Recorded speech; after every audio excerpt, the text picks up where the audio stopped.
Hello friends, आज गुजराती रसोई channel पर हूँ तमारा माटे सुरती खीचू केवी रीते बनाववानुं एनी रेसिपी लईने आवी छुं। केवुं शियाळो आवी गयो छे, हवे लीलुं लसण बजारमां तमने आरामथी मळी जशे। तो लीलुं लसण आजे लावो अने आ खीचूनी रेसिपी जरूरथी ट्राय करजो। तो चालो मित्रों, वधारे वार न करता आ रेसिपी करवा मारा जोडे मारा किचનમાં। मित्रों, कढ़ाई गरम करवा माटे मूकीशुं।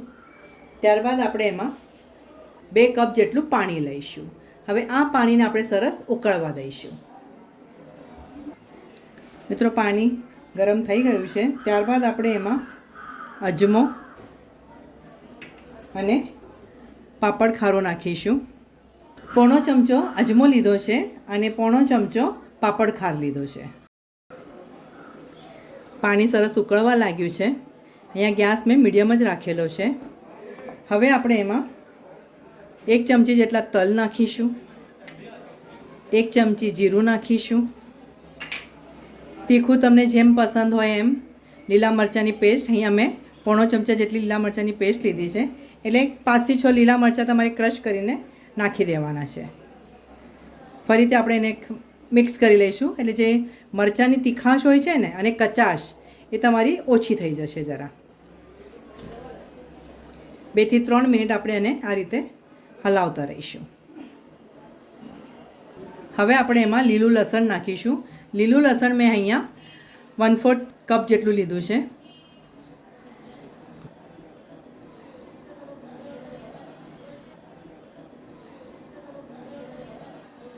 ત્યારબાદ આપણે એમાં 1 થી 2 ચમચા જેટલું તેલ નાખવાનું છે। બને તો સિંગતેલનો જ ઉપયોગ કરજો, ખીચુમાં સિંગતેલ વધારે સરસ લાગે છે। ગેસ હવે આપણે ધીમો કરી લઈશું। સ્વાદ પ્રમાણે મીઠું નાખીશું।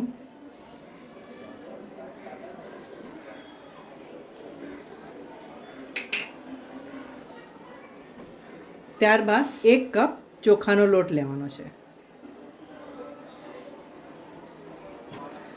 લોટ નાખ્યા બાદ તમારે આ રીતે વેલણથી હલાવવાનું છે। મિત્રો, ધ્યાન રહે, ખીચું બનાવતી વખતે તમારે વેલણ જ વાપરવાનું અને આ રીતે સરસ મિક્સ કરી લેવાનું છે। એટલે તમને પ્રમાણ ખ્યાલમાં આવી ગયું। 2 કપ પાણી લીધું છે મેં અને 1 કપ ચોખાનો લોટ। આ રીતે જ બનાવજો અને સરસ ધીમા ગેસ ઉપર એને આ રીતે મિક્સ કરી લેજો। જો આ રીતે મિક્સ કરી લેવાનું છે।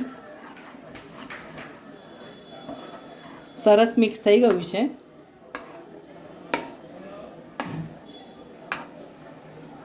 જીરા સમારેલા લીલા ધાણા નાખી દઈશું।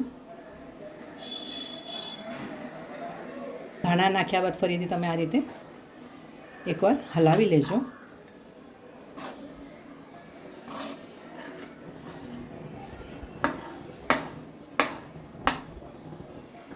કઢાઈને ઢાંકીને ધીમા ગેસ ઉપર તમારે 5 થી 10 મિનિટ માટે એને સારી રીતે કૂક થવા દેવાનું છે। તમે વચ્ચે વચ્ચે જોઈએ તો હલાવી પણ શકો છો। 10 મિનિટ થઈ ગઈ છે, તમે જોઈ શકો છો આપણું ખીચું બનાવીને તૈયાર છે। મિત્રો, હવે ખીચું આપણે એક થાળીમાં સર્વ કરી લઈશું। આ રીતે ઉપરથી તમારે આ રીતે કાચું સિંગતેલ નાખવાનું છે। ધ્યાન રહે, સિંગતેલ જ લેજો, ખાવામાં ખૂબ ટેસ્ટી લાગશે। અને ઉપરથી આ રીતે અથાણાનો મસાલો, આહાહા, સરસ મજા આવી જશે તમને। ગુજરાતમાં હમણાં તમે જો ફરવા નીકળો ને રાતના, લારી ઉપર તમને આ ખીચું જોવા મળશે। સરસ અને ટેસ્ટી સુરતી ખીચું ખાવા માટે તૈયાર છે। આ ખીચુંનો તમે ગરમા ગરમ આનંદ લો। આ વિડીયો જોવા બદલ તમારો ઘણો ઘણો આભાર। આવતા વિડીયોમાં આવી સરસ મજાની રેસીપી સાથે આપણે ફરીથી મળીશું। ત્યાં સુધી સરસ ખાઓ, સ્વસ્થ રહો અને ગુજરાતી રસોઈ જોતા રહેશો।